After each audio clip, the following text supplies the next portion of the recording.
종교 지도자들은 예수님의 권위를 인정하지 않았죠. 우리가 지난 주일에 이 말씀에 대해서 나눴습니다. 예수님의 권위를 인정하지 않는 그 종교 지도자들에게 예수님께서 포도 농부의 비유로 그들에게 말씀해 주십니다. 그 말씀을 들은 종교 지도자들이 어떻게 반응하였을까요? 12절입니다. 그들이 예수의 이 비유가 자기들을 가리켜 말씀하심인 줄 알고 잡고자 하되 무리를 두려워서 예수를 두고 가니라. 예수님께서 종교 지도자들의 죄악을 이렇게 말씀을 비유를 통해서 드러나게 하시자 그들은 회개하지 않고 자신들의 잘못을 인정하지 않고 오히려 예수님을 죽이려고 했습니다. 혹시 우리는 그렇게 하나님 말씀에 반응한 적은 없습니까? 말씀을 듣다가 내 죄가 드러나면 회개하지 않고 기분 나빠하고 혹시 적대하는 그러한 모습을 가져본 적은 없습니까? 어떤 성도님이 이렇게 얘기를 하세요. 목사님께서 설교 시간에 내 얘기하신다고 기분 나쁘다고 이렇게 말씀하시는 분들이 있는데, 여러분 그러면 하나님 말씀이 누구 들으라고 하신 거예요? 나 들으라고 하는 거잖아요. 나에게 주신 말씀입니다. 그래서 우리가 하나님 말씀을 들을 때에 내 죄가 드러나게 되고 나의 연약함이 드러나게 될 때에 우리는 뭐 해야 됩니까? 회개해야 돼요. 그것이 살 길입니다. 오늘 종교 지도자들처럼 미워하거나 적대하지 않기를 바랍니다. 오늘 말씀의 제목이 착각입니다. 착각. 신앙에서 무서운 것이 착각이죠. 오늘 종교 지도자들도 자신들이 올바르게 하나님을 섬기고 있다라고 착각하고 있는 겁니다. 신앙에서 그 신앙의 착각에서 벗어나지 못하면 우리의 신앙은 변질되고 나중에 하나님 앞에 섰을 때에 책망을 받게 됩니다. 오늘 말씀을 통해서 저와 여러분의 어떠한 잘못된 신앙의 착각에서 벗어나서 참된 신앙을 가질 수 있기를 간절히 축원드립니다. 첫 번째, 한번 따라서 해보십시오. 하나님은 주인이십니다. 1절입니다. 예수께서 비유로 그들에게 말씀하시되 한 사람이 포도원을 만들어 산 울타리를 두르고 집자는 틀을 만들고 망대를 지어서 농부들에게 새로 주고 타국에 갔더니, 예수님께서 이제 포도원의 비유를 쭉 말씀하시는데 오늘 본문에 나와 있는 이 포도원의 주인은 누구를 비유로 말씀하신 거죠? 하나님이 하나님이 포도원의 주인입니다. 자, 그러면 이 농부들은 누굴까요? 종교 지도자들이에요. 종교 지도자들. 자, 그러면 포도원은 무엇을 비유한 걸까요? 이스라엘 공동체를 비유한 겁니다. 그러니까 하나님께서 이스라엘 종교 지도자들에게 이스라엘 공동체를 맡긴 거예요. 잘 관리하라고. 그런데 이 종교 지도자들은 이 이스라엘의 주인이 자기들이라고 생각한 거죠. 하나님이 주인인데 자기들은 하나님께서 이렇게 맡겨주신 농부인데 이것을 잊어버리고 자기가 주인인 것처럼 행동하고 있는 겁니다. 여러분, 모든 만물의 주인이 하나님이심을 믿으십니까? 우리는 그것을 고백을 하는 거예요. 다윗은 왕이었지만 한 번도 자기가 이스라엘의 주인이라고 생각하지 않았어요. 자기가 왕이지만 하나님만이 주인이심을 고백했습니다. 이게 역대상 29장 11절 12절이에요. 여호와여, 위대하심과 권능과 영광과 승리와 위엄이 다 주께 속하였사오니 천지에 있는 것이 다 누구의 것이로소이다? 주의 것이로소이다. 여호와여, 주권도 주께 속하였사오니 주는 높으사 만물의 머리이심이니이다. 우리 12절 말씀을 같이 읽겠습니다. 시작.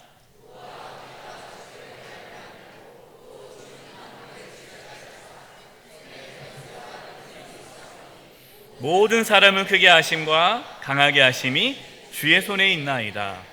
아멘. 모든 것이 다 주님의 것입니다. 하나님의 것입니다. 여러분, 이것이 신앙 고백이에요.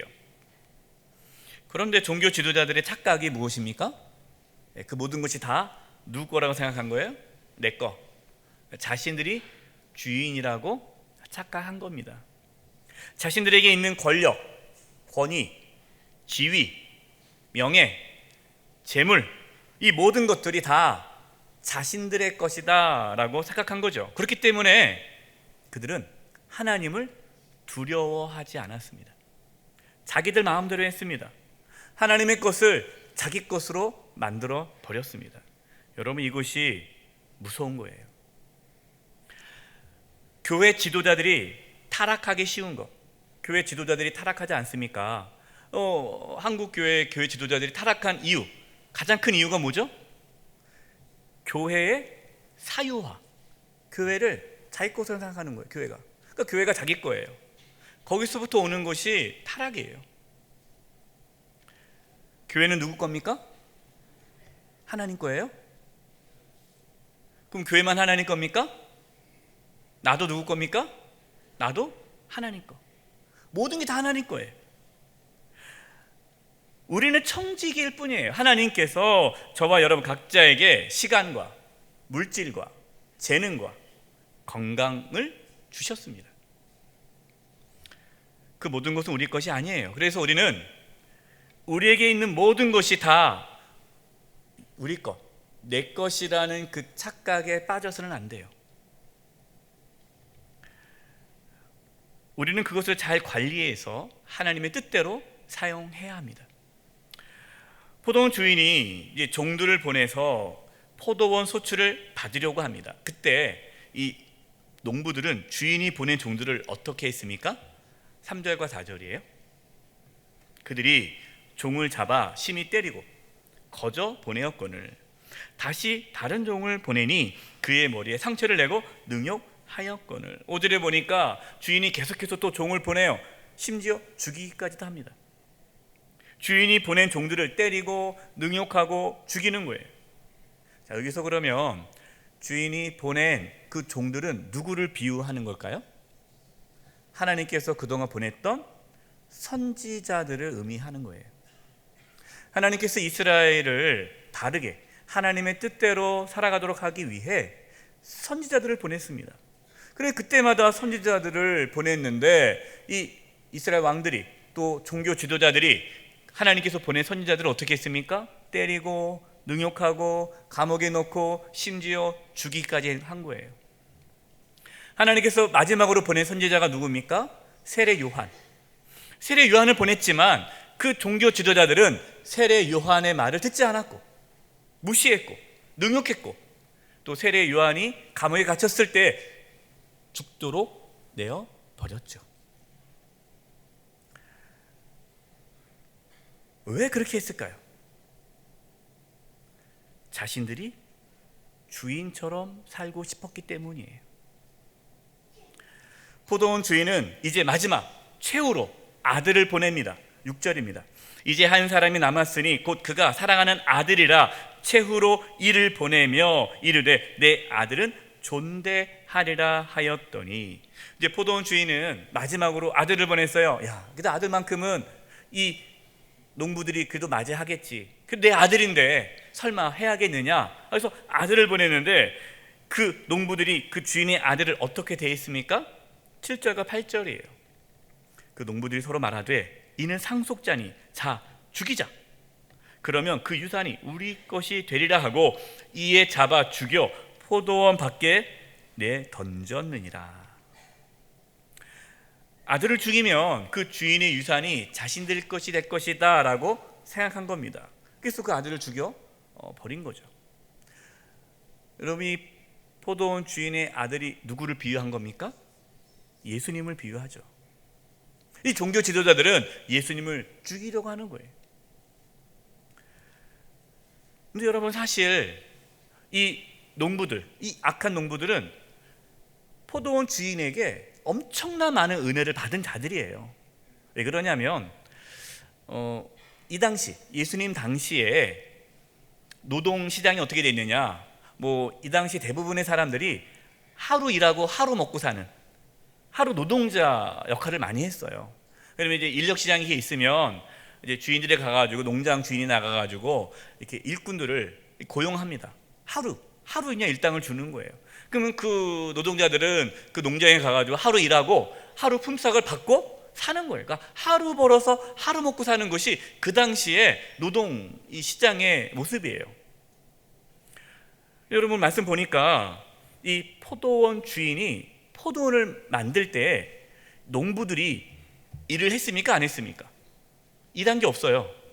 포도원 주인이 다 만들었어요. 울타리도 세우고 포도즙도 만들고 포도나무도 심고 다 했어요. 다 하고 나서 이제 나가서 농부들을 고용한 거예요. 그럼 그 농부들은 어떤 사람들입니까?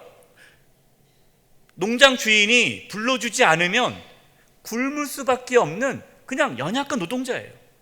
하루하루 먹고 살 수밖에 없는 연약한 자들이에요. 그런데 그들에게 안전한 일거리를 줬어요. 안정이 이제 그 고용 보장이 된 거죠. 충분한 대가를 준 거예요. 얼마나 많은 은혜를 받은 겁니까? 큰 은혜를 받았죠. 그런데 그 농부들은 그 주인의 은혜를 잊어버리고 오히려 악을 행한 것입니다. 그게 우리의 모습일 수 있어요. 하나님께서 우리에게 얼마나 많은 것을 줬습니까? 하나님께서 우리에게 다 주신 거 아닙니까? 이 은혜잖아요.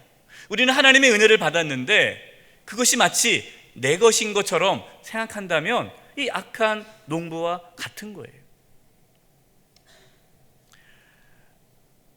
혹시 하나님의 은혜로 받은 모든 것이 다 자신의 것이라고 착각하고 있지는 않습니까? 하나님께서 맡겨주신 것을 마치 자기 것처럼 생각하고 자기 마음대로 살고 있지는 않습니까? 저와 여러분은 오늘 본문에 나와 있는 이 악한 농부들처럼 자신이 주인인 것처럼 착각하며 살아가지 않기를 바랍니다. 하나님께서 주신 모든 것들 감사함으로 하나님을 위해, 하나님의 영광을 위해 그 맡겨주신 것들을 잘 사용할 수 있는 저와 여러분 되기를 바랍니다. 두 번째, 한번 따라서 해보십시오. 하나님은 열매를 찾으십니다. 포도원 주인이 이제 포도원을 맡겼던 농부들에게 무엇을 요구합니까? 2절입니다. 때가 이름에 농부들에게 포도원 소출 얼마를 받으려고 한 종을 보내니. 포도원 주인은 포도원 소출을 요구한 거예요. 당연하겠죠. 그럼 포도원을 만들었는데 그러면 그 포도원에서 뭘 기대한 거예요?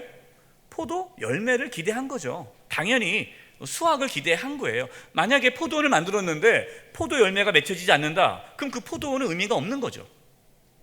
주인이 포도원 농부를 고용한 것은 그 포도 열매를 바라면서 고용한 거 아닙니까? 여러분, 이것은요 예수님께서 열매 맺지 못한 무화과 나무를 저주했던 사건과 같은 맥락이에요. 예수님께서 예루살렘 성전에 들어가기 전에 열매를 맺지 못하는 그 무화과 나무를 저주했잖아요. 열매 없는 그 부분을 심판하셨던 것처럼 지금 주인은 그 농부들에게 열매를 요구했다라는 거예요. 이 내용은 하나님께서 이사야 선지자를 통해서 하신 말씀에도 나옵니다. 이사야 5장 2절입니다. 땅을 파서 돌을 제하고 극상품 포도나무를 심었도다. 그 중에 망대를 세웠고 또 그 안에 술투를 팠도다. 좋은 포도 맺기를 바랐더니 들포도를 맺었도다. 이게 하나님의 말씀인데 하나님께서 이사야 선지자를 통해서 하신 말씀이에요. 여기서 극상품 포도나무는 누구죠? 이스라엘 백성들을 말하는 거예요. 그러니까 하나님께서 애굽에서 종노릇 하고 있는 이스라엘 백성들을 구원했잖아요. 광야 40년의 세월을 보내고 젖과 꿀이 흐르는 가나안 땅에 들어가게 하셨어요. 가나안 땅에 정착했어요. 이제 가나안 땅에 살고 있는 이스라엘 백성들은 이 모든 것이 하나님의 은혜임을 기억하고 하나님의 뜻을 이루는 열매 맺는 그러한 삶을 살아야 되는데, 가나안 땅에 들어가 살고 있는 이스라엘 백성들이 어떠한 삶을 사는 거예요? 열매를 맺지 못하고 들포도를 맺었다. 들포도. 이 들포도는요 작고 아주 신포도예요. 그래서 먹을 수가 없어요. 이 들포도라는 이 히브리 단어의 뜻은요 가치가 없다라는 뜻입니다. 그래서 이 포도가 들포도를 맺으면 포도원 주인은요 그 포도원을 다 갈아엎어요. 다 태워버립니다. 왜? 상품 가치가 없으니까.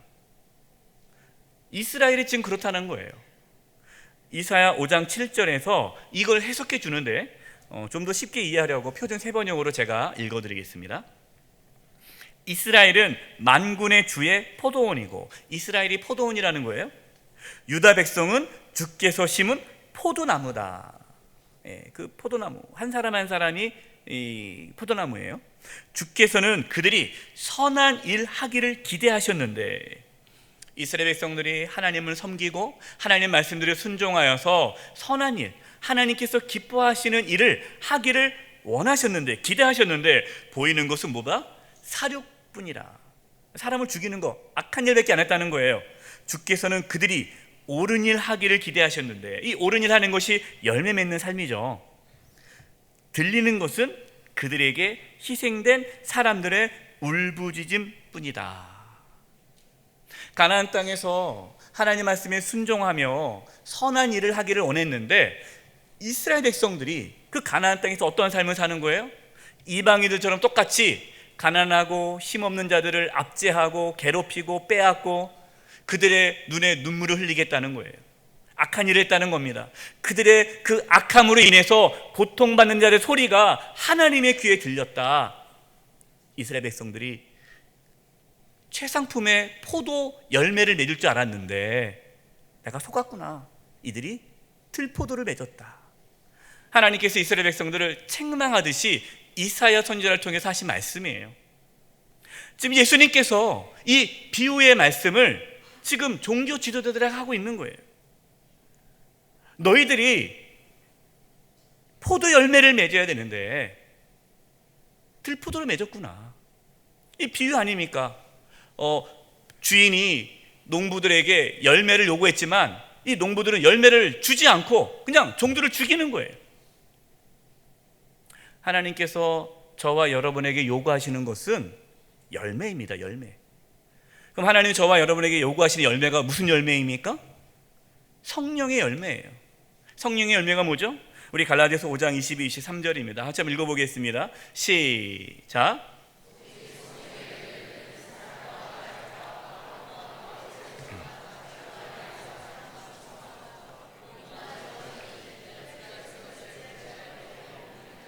네, 우리가 착각하고 있는 것 중에 하나가 뭐냐면, 교회만 열심히 다니면, 교회 봉사만 열심히 하면, 헌금 생활 열심히 하고, 내가 기도 생활 열심히 하고, 성경 열심히 읽고, 전도 열심히 하면 신앙이 좋다라는 착각에 빠질 수가 있어요. 여러분, 그렇게 해서 신앙이 좋을 수도 있고 안 좋을 수도 있어요. 그러면 신앙이 성숙하다라는 그 기준이 뭡니까? 열매라는 거예요. 그 열매가 뭐예요? 성품의 변화, 인격의 변화.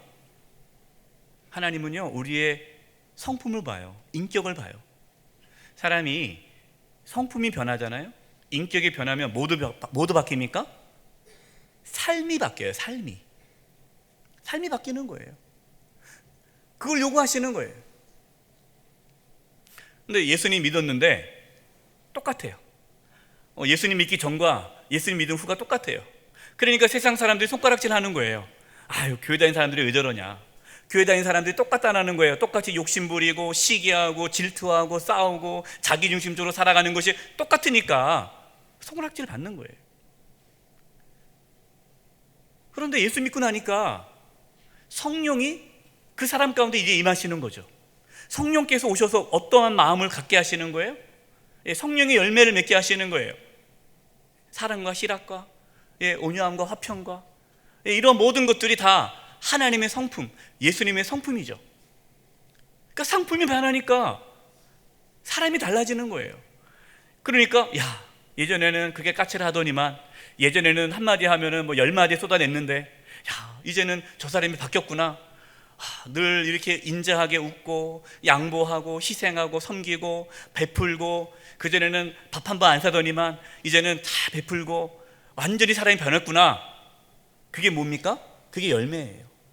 그것이 신앙의 척도예요. 마음의 변화, 인격의 변화, 성품의 변화가 없다면, 그래서 삶의 변화가 없다면 우리의 신앙은 아직 성숙하지 않은 겁니다.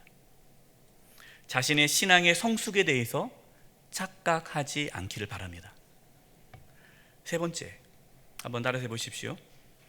하나님은 심판하십니다. 9절입니다.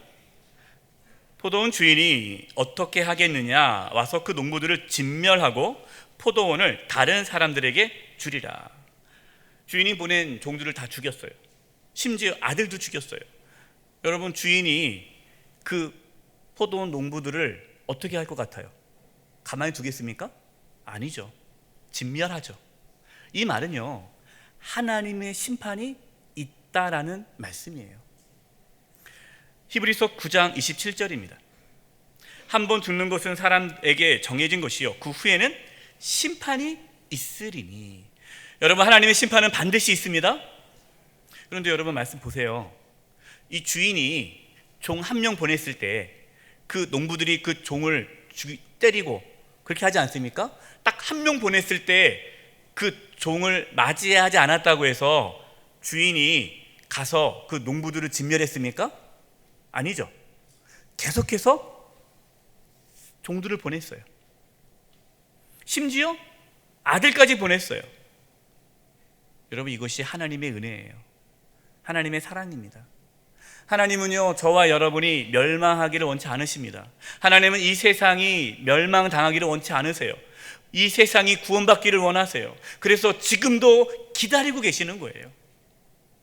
우리가 이 땅에서 오래 사는 거요, 잘 생각해 보세요. 하나님께서 왜 우리에게 생명을 연장시켜 줬을까요? 왜 빨리 데려가지 않고 이렇게 오래 살게 하실까요?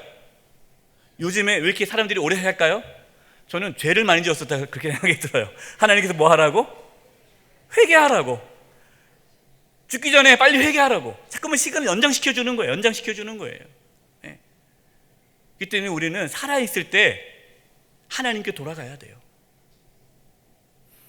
그러나 여러분, 기억해야 돼요. 하나님이 심판을 미루신다고 해서 하나님의 심판이 없는 게 아닙니다. 하나님의 심판은 반드시 있어요. 베드로후서 3장 9절입니다.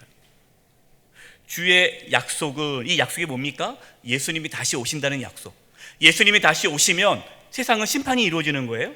이 약속은 어떤 이들이 더디다고 생각하는 것 같이 더딘 것이 아니라, 왜 예수님 오신다는데 왜 안 오시느냐, 왜 하나님의 심판이 없느냐, 2000년 역사 동에 예수님 안 오셨잖아요. 오직 주께서는 너희를 대하여 뭐하사? 오래 참으사 아무도 멸망하지 아니하고 다 회개하기에 이르기를 원하시느니라. 10절. 그러나 주의 날이 예수님이 다시 오시는 날, 하나님의 심판의 날입니다. 그날이 도둑같이 오리니 그날에는 하늘이 큰 소리로 떠나가고 물질이 뜨거운 불에 풀어지고 땅과 그 중에 있는 모든 일이 드러나리로다. 11절, 우리 11절 말씀을 같이 읽어보겠습니다. 시작.